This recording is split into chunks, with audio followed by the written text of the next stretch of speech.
right types of people that fit in with the culture. Culture is very important for us here. Responsible for running more than 11,000 dating sites, it boasts over 33,000 new members every day. I'd heard from someone who worked there as a senior project manager from 2008 until 2009.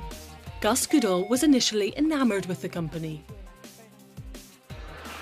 But the fun didn't last when Gus found out how the company was making much of its money. It was paying its own staff to create fake profiles or pseudos to con customers into thinking they were talking to other genuine online daters. Just having a chat one day and looking over someone's shoulder and then seeing that they had a profile picture up that wasn't them, that they were chatting away and messaging people, and I obviously asked the question, what's that? And they went, it's a pseudo. And I never knew what a pseudo was, and I was horrified, and I actually think I got laughed at. And they went, well, how do you think it works?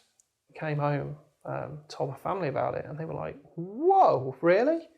I don't think people believed it, really. They were like, no, you must be wrong. And I'm like, I'm not wrong, I'm just not wrong. Gus says he resigned on principle. So-called pseudos might explain how customers could be bombarded with interest from fake potential partners. But how are these fictional people created? I met another former industry insider. Ryan Pitcher also worked for Global Personals until 2010. He ran what he calls the pseudo team. So what we'll do is we'll create the profiles at the front end. We'll steal someone's identity through, say, MySpace or something.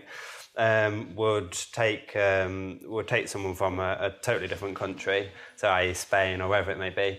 We'll take those person's photos from online, and then we'll start knocking out messages, etc. It was all fake and under the pretense that it was real.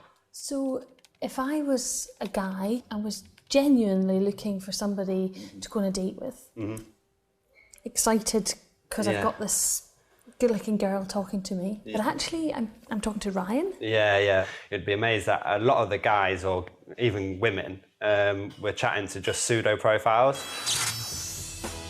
The company was emerging as one of the biggest players in online dating, making millions each year. But what was going on was kept under wraps. It was only once they'd got the job role and signed their confidentiality agreement, etc., that they were told about what's actually going on, if it's going to be a problem with... You're not just talking about a few grand here, you're talking millions upon millions of pounds have been made through pseudo-profiling and fake messaging. To be in a marketplace where you've got so much competition, if you didn't have pseudo-profiling and fake messaging, you wouldn't make any money. So you've got to con people for the business to survive. At the end of the day, that's what you were paid to do, ultimately. And the bosses weren't really that bothered about how immoral it was. It was just, I would say, all about driving profits and revenue. Both Ryan and Gus have left Global Personals, but the company told Gus Goodall that it stopped using pseudos and said to us that, since 2010, has ensured that its platform is free from them. We decided to test its sites for fakes.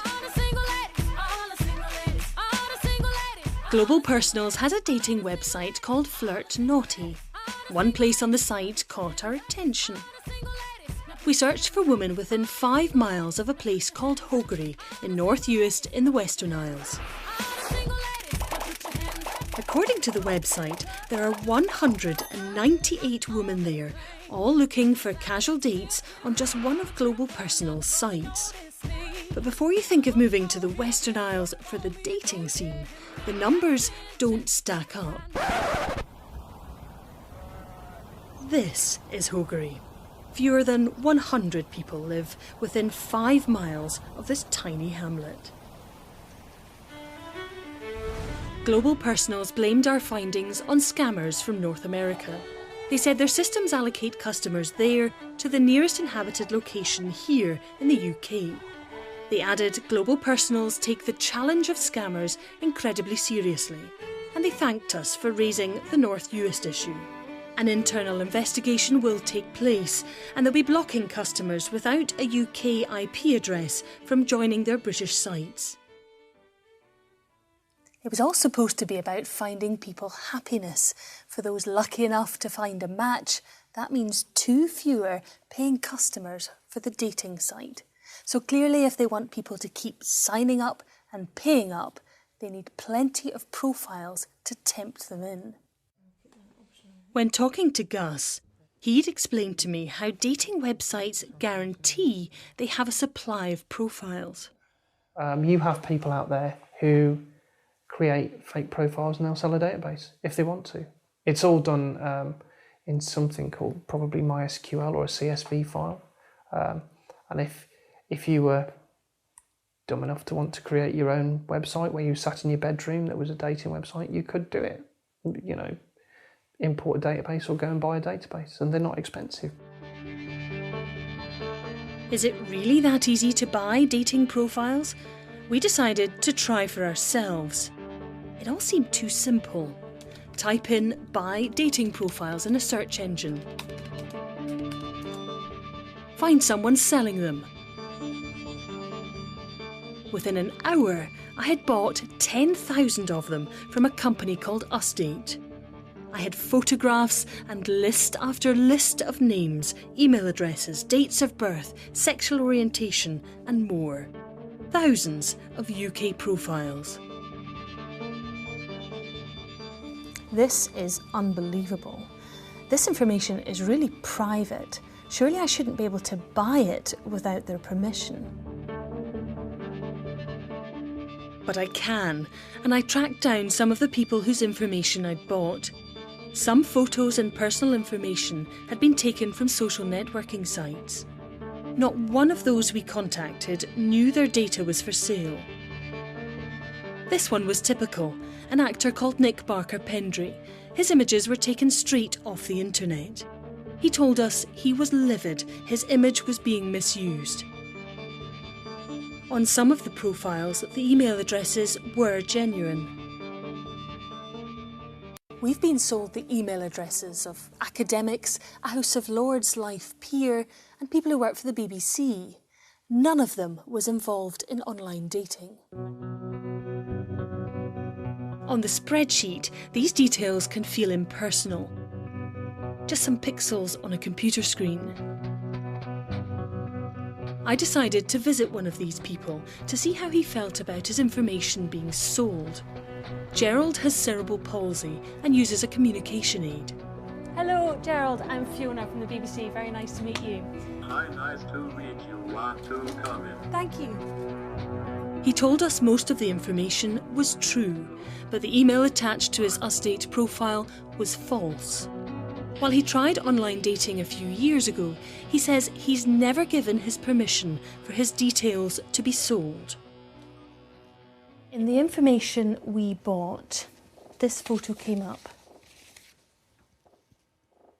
How does it make you feel that we have bought this information about you? I am angry. I feel they're taking my identity. On a scale of 1 to 10, how angry do you feel about it? 10.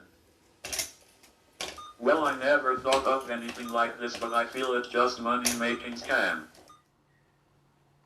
For Gerald, this is all very real, but anyone trying to get in touch with him on dating sites would find their emails to the fake address wouldn't reach him. Discovering your personal information has been sold without your permission is distressing enough. But when I was going through the profiles I'd bought, I discovered something even worse. We'd been sold photos for use on a dating website. Photos of children.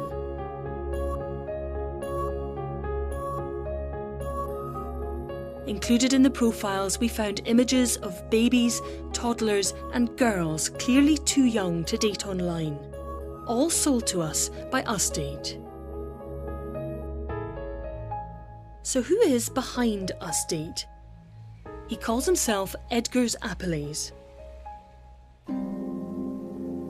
Mr. Apelles is a secretive man. He may hold personal information on millions of people, yet he only has scant details about himself on the internet.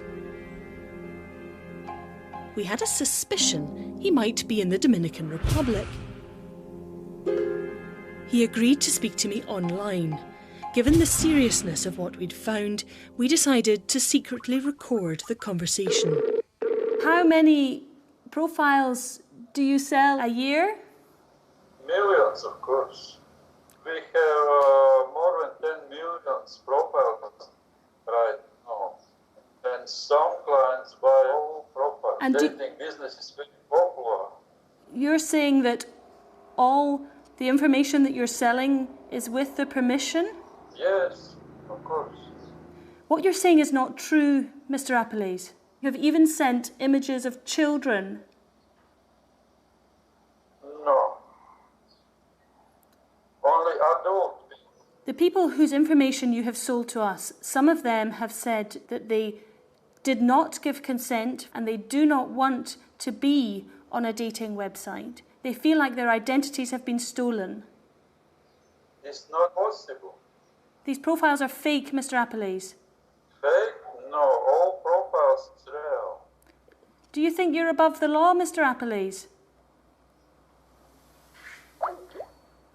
He's disconnected. He's the man who sold us these profiles, yet he denies there's any possibility that they haven't given their consent, and he claims he didn't sell us pictures of children. Edgars Appiles clearly didn't want to hear any more of our evidence, but there's someone who did want to know what we'd uncovered. The Information Commissioner's Office is a public body responsible for ensuring companies protect your private data. I brought our findings on Austate with me. This is sensitive personal data.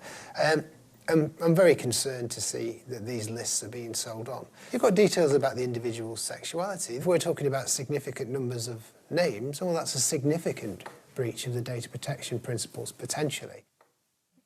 We also showed him what we'd found on Cupid's sites with CASB. It's appalling, isn't it? If it were you, how would you feel to see your image against a completely different set of personal details? Personally, I'd be very upset about it, and I'm not surprised at all that she felt the same way. So if you saw that, would you think it was real? Yes, it looks real, definitely, yeah. Okay, it's not. It's not? No. You're supposed to keep the information accurate. This is not accurate information. And that's definitely something that we'll be looking at from the Information Commissioner's Office. What concerns me more than anything is the volume, the scale of this. It's not just an odd incident. It seems to me, from what I've seen, that this is something that's done as a matter of course. It seems almost to be a matter of routine, and that gives me even greater cause for concern. The Information Commissioner's Office is now investigating the online dating industry. In Glasgow, it's a big night for our online daters Clark and Jane. They've joined a singles club where they're guaranteed to meet real people. But they're both still willing to persist with dating websites too. If you portray yourself honestly, that's the important thing, rather than making yourself out to be something that you're not. I think it is the future. If you're not online dating, well, why aren't you? Yes, definitely the future. It's not going to go away.